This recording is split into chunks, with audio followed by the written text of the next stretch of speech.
When I was 16, I turned 16 and I left my mother's house. And so we sat down and agreed together because I wasn't going to obey the rules. It was best for me to leave, okay? And that was a mutual agreement between my mom and I. And she was a very strict person. And I was very afraid of her for many, many years. And then when I turned 16, I just went nuts and took what felt like taking my power back. And so, we mutually agreed I wasn't going to obey the rules, so I needed to leave. And so took to the streets and growing up in the treacherous ghettos of Chicago, and lived on the streets for a couple of years, really, before I learned how to take care of myself. Lived in gambling houses and would sleep on the L train from one end of the line to the other, sleeping on the gambling tables. And when I was 16, I was a doorman at the Whole House on 47th Street in Chicago. And so I grew up around all of this treachery, and from age 16 to 22 became a part of that treachery. But God was kind enough to take care of me through all of that. I think finally when I turned the latter part of my 18th year or 19th year, I finally learned how to take care of myself, and I maintained my own apartment and paid my rent. I was still a dishonest student in the University of Life's other side of the fence, but I was, being responsible, in that shadowy kind of way. And then when I turned 21, I met a woman and I fell in love with her, which I really didn't want to feel that way about anybody. I was a very hateful individual, and I had a lot of hatred toward women, actually, and hatred toward my mother. I mean, I had a lot to really move through. But I fell in love with this woman, and it was the way that the universe was working with me to slow me down. See, I had to come from where I was at to universal love, and I couldn't come straight from the treachery that I was in to universal love. So I had to come by way of human love. So I fell in love with this woman, and the relationship only lasted for 9 months, a period of gestation. And upon the culmination of that relationship, I stepped full on into my spiritual path. And I remember it was 1973, so it's been a while now. I've been walking my spiritual path for 45 years. And I remember it was 3 days before my 22nd birthday. And I would no longer do the things that I used to do to make money because my whole energy had changed. This spiritual awakening happened. And all of my friends were of that street life. So I was like completely alone because, we didn't resonate, so I didn't hang out with them. And so I remember here I was, it was January 23rd, 1973.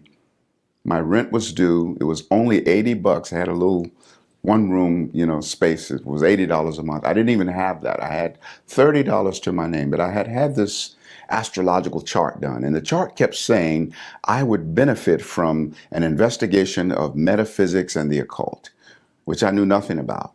But I had remembered there was an occult bookstore on the north side of Chicago. So I said, well, I don't have my rent, but I got $30. I'm going down to that store and buy me some books. I went down there and I spent $25 on books, and I kept $5 for myself. And I came back home and I started reading about 3 in the afternoon and read from 3 in the afternoon till 5 o'clock the next morning, stopping only to have a little bite to eat and to do this thing that these books were talking about called meditation, which I instantly knew how to do.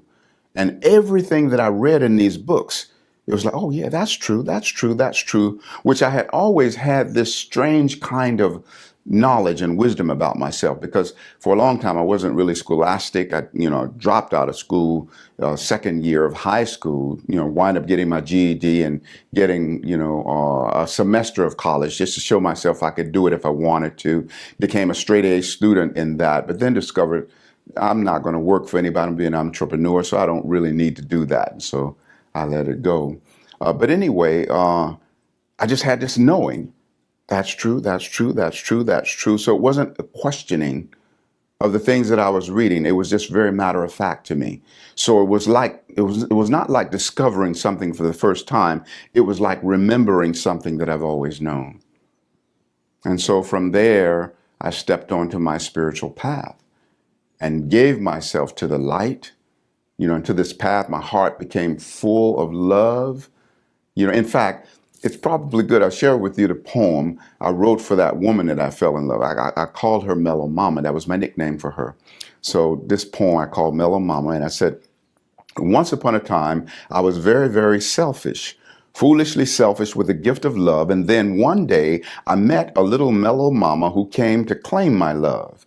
She gave me all the love for which most people yearn, and I tried not to give love in return. Then one day it seemed that she was going away. I don't mean just somewhere here on earth, but away for a permanent stay. On that day, how to give love, I did learn for the continuation of her heart, for the continuation of her presence, that is, my heart did ceaselessly burn. On that day, I did realize Mellow Mama meant the world to me, and to think she had to almost leave here just for me to see.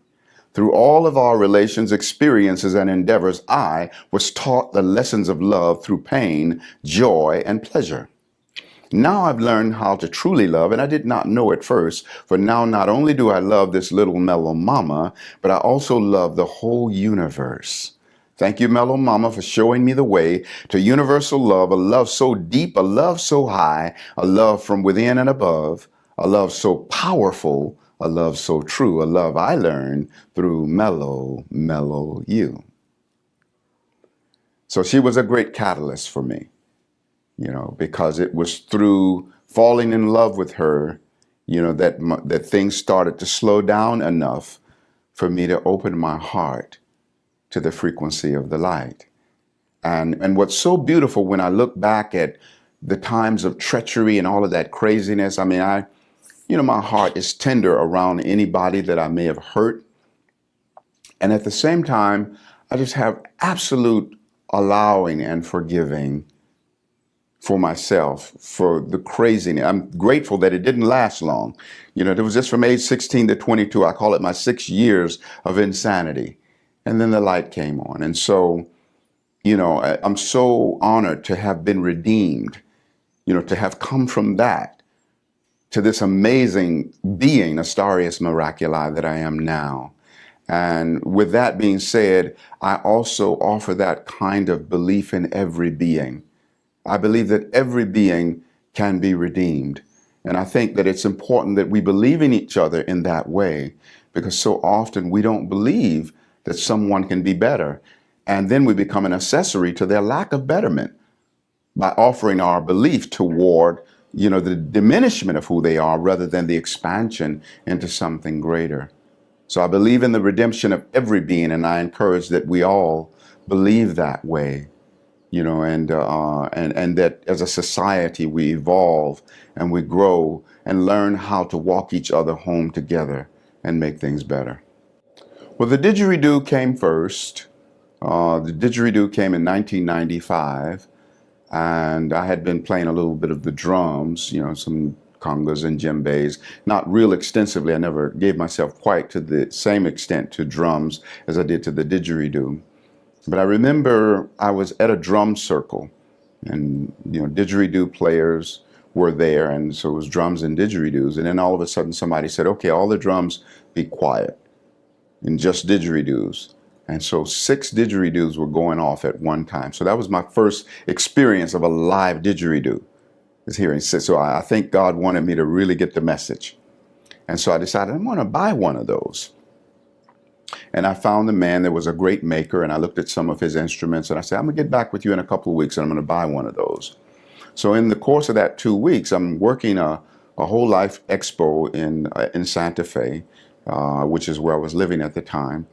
And I was doing Reiki as well as psychic astrology readings. And that's my oldest modality, psychic astrology, that I became professional in way back in 1981. Anyway, this man in the booth immediately across from me was an Aboriginal man by the name of Ashdargan, in fact, and he was doing didgeridoo healings. And I said, oh, I knew I was going to buy one of those, and now I know what I'm going to do with it. So every step of the way, I was being shown. I played the didgeridoo for about 1 year,